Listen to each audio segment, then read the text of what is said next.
morning, I'm Matt Brugger with Tilt Agronomy and the Upper Fox Wolf Demo Network. We're out here today looking at some biostrips. So, gentlemen to my right here are the farmer and seed supply. So, Jake, you want to start with who you are? Hi, I'm Jacob Strassburg of Strassburg Creek Dairy. We're just outside of Bowler, Wisconsin. Now, Matt Oehmichen for short Lane Ag Supply, an independent ag retailer located outside of Colby, Wisconsin, and visiting lovely Wittenberg today. All right, so Jake, why don't you start by telling us what are biostrips and what inspired you to try this practice? We have a twin 7.5 inch row of brassicas, separated by 7.5 inch twin row of oats and clover, and then just alternating that all the way across. Basically, the thought is to create a band almost of brassicas that we can then come in the spring and plant corn into. That brassica should winter kill. If it doesn't winter kill, it'll be kind of wimpy in the spring. But then we can come plant the corn in that kind of clear strip, and then the clover next spring will kind of take off, grow, start fixating nitrogen, and then be able to give the corn kind of an alleyway so that it can start growing. I've thought about doing something like this for a while, and it was just something that I had to kind of think about and try to figure out how we could modify the equipment we had to do it, and then also the species selection was another one. That we have a 30-foot Landau drill. It's got a large seed box in the front and then a small seed box on the back that we use for alfalfa normally. So there's two separate metering, two separate boxes. So in the back box we had the brassica mix, and then in the front box we had the oats and clover mix. And basically I went, before we put any seed in it, taped off the corresponding rows that I didn't want to be planting in that box, and then had to go to the opposite box and then close off the rows that would be planting in the front box. The only thing that I'm a little bit worried about, but it should work out just fine, is that we have a 30-foot drill and a 40-foot corn planter. Sure. But we have SF3 for John Deere guidance system, and we should be it should be enough that we can match it up in the spring. Should be close anyway, right? So Matt, now you provided the seed for the biostrips here. What species are we using here, and I guess what was the thinking behind why you selected them? Well, the thinking behind it was he wanted to have a brassica that he could count on, that it was going to have a winter kill, and also that was going to dissolve right away in the spring, to have that immediate nutrient dump, but something that was going to give him cold hardiness, that was going to, something I could plant a little bit later and continue to grow and hold its form as we get further into winter. And really, it was kind of an easy selection. We leaned more towards species that had tuber growth, but had more focus on large to mid-range gauge root development.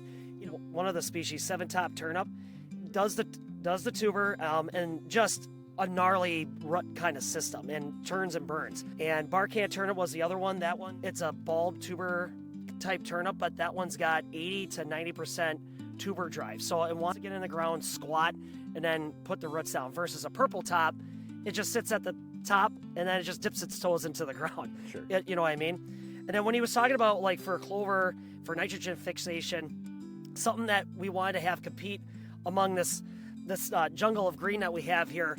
Crimson is an obvious choice. That's a very hardy annual clover, but really plays well with the brassicas, and Balanza clover, which that's a very aggressive growing clover. So something that was going to have to compete within this canopy of everything, that was also very ideal. But the key aspect, though, was you want to have at least 3 brassica species. So just in case one kind of takes a turn for the worse, or doesn't quite take to like the environmental conditions, you got 2 other species waiting in the wings that are gonna do that stimulation to the ground. So like in Jacob's case, he wanted to do strip tillage, but he didn't want to do it with iron. Well, that means you got to do it with something else. And we took a shovelful of that, and we're getting excellent soil stimulation in that top 6-inch zone. Planting date, do you remember roughly about when this would have gone in? It would have went in about August 20th, 22nd, somewhere. It was around the third week of August.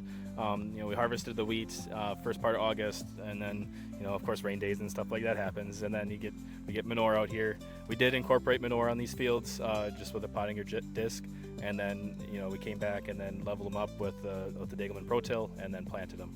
Matt, this question would be for you. Compared to what you're seeing, maybe in your neck of the woods, Colby, right, would be about the right spot for you. How does this compare to what you're seeing? Because we're all fortunately about the same height, so if we can use the same measurement. It's about knee high that we're standing in right now. We planted 72 hours apart from each other when we both said like, hey, when are you doing yours? And mine's got half the growth. We went through a lot of heat, not a lot of rain, and then just a little bit of rain. The growth on it's a little bit slower. But I'm still not discouraged by that, because for every inch or so of growth that you see on top, you're getting 2 times that for root development underneath. On my dad's field, we're well removed from any dairy operation. We have no manure out there. We took the weed off and we put the cover crop in and said, go do what you got to do. So we had no nutrient put back, which here, if I understand correctly, you had a manure application put out here. Rotation, I think, is an important part of this. So Jake, how long have you been doing wheat back in the rotation? We've had wheat in the rotation for about 3 years, maybe 4 years now. It's not the most profitable crop, but I always tell Dad that we had to put a value on this. We had to put a value on what this does for our following corn crop. So as far as spring, last thing here to kind of wrap things up, with the non-brassica rows, the rows that you expect to have some overwintering potential from the clover, how long before termination on that? Will it all happen at planting? You're going to wait a little while? What's your plan there? It's going to kind of depend on the spring a little bit. These no-till fields are some of the fields that we like to go in and plant early season or when we're conditions maybe aren't the best. Normally, these fields stay together a lot better because you have that living root. So, we're able to get in and plant these a little bit sooner, maybe after rainfall or whatever. So it's going to depend a little bit, but I'd love to see these, clover rows get up, halfway up to my knee or so, and before we're terminating them. But we're going to kind of play that by ear come springtime. Absolutely. Makes sense. All right. Well, thank you both for being here today and for talking about the biostrips here. And if you want more information, feel free to visit our website, and there'll be more information on the screen for you.